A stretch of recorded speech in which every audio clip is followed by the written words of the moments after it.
السلام علیکم ورحمۃ اللہ وبرکاتہ۔ سامعین و ناظرین، آئیے میں آپ کو 100 آدمیوں کا قاتل جنت میں کیسے داخل ہو گیا یہ واقعہ سناؤں تو ویڈیو کو لائک کر لیں۔ تو بنی اسرائیل کے ایک آدمی کا واقعہ حدیث پاک میں آیا ہے۔ جب اس نے 99 قتل کیے، اس کے دل میں خیال آیا کہ میں بڑا گنہگار اور بڑا خطا کار ہوں، پتہ نہیں کہ میری توبہ قبول ہونے کی بھی کوئی صورت بنے گی یا نہیں۔ چنانچہ توبہ کی نیت سے وہ کسی صوفی صاحب کے پاس پہنچا اور اس سے پوچھا کہ میں نے 99 قتل کیے ہوئے ہیں، کیا میری بھی توبہ قبول ہو سکتی ہے؟ اس نے کہا، توبہ توبہ، 99 قتل اور اب تو کہتا ہے کہ میں گناہوں سے توبہ کر لوں، جیسے ہم کہتے ہیں کہ 900 چوہے کھا کر بلی حج کو چلی۔ اس نے بھی آگے اسی طرح کی بات کر دی۔ اس کو غصہ آیا اور اس نے کہا، اچھا میں بھی سنچری پوری کر لیتا ہوں۔ اس نے اسے بھی قتل کر دیا، مگر دل میں خلش باقی تھی۔ چنانچہ کچھ عرصے کے بعد دل میں پھر یہ احساس پیدا ہوا کہ میں 100 بندوں کا قاتل ہوں، میرا کیا بنے گا؟ لہذا کسی دوسرے آدمی سے پوچھا۔ اس نے کہا، فلاں بستی میں علماء رہتے ہیں، ان کے پاس چلے جاؤ، وہ تمہیں توبہ کا طریقہ بتائیں گے۔ اب اس حدیث مبارکہ سے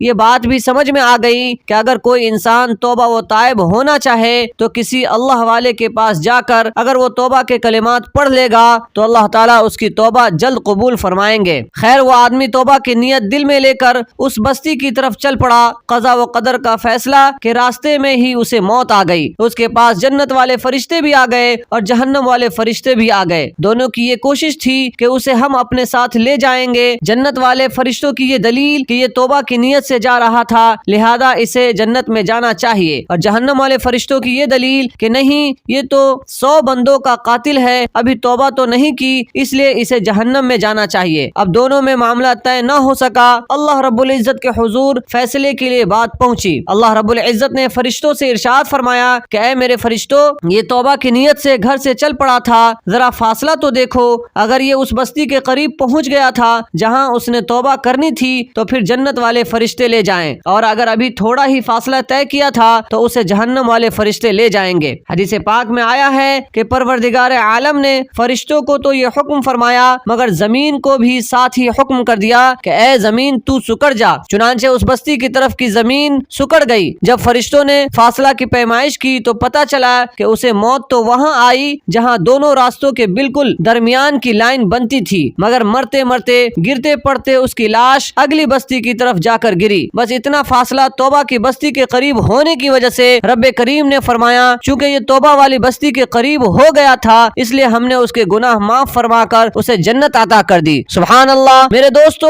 اگر مرتے مرتے بھی ہماری لاش توبہ کی بستی کی طرف جا کر گرے گی تو اللہ تعالیٰ اس کو بھی معاف فرما دیں گے، اور اگر کوئی اپنے ہوش و حواس میں توبہ کرے گا پھر اللہ رب العزت اس کی توبہ کو کیوں نہیں قبول فرمائیں گے۔ لہذا ہمیں وقت سے فائدہ اٹھا کر اپنے گناہوں سے سچی پکی توبہ کر لینی چاہیے۔ تو یہ ویڈیو آپ کو کیسی لگی کمنٹ باکس میں ضرور بتائیں، اور چینل کو سبسکرائب نہیں کیا ہے تو سبسکرائب بھی کر لیں۔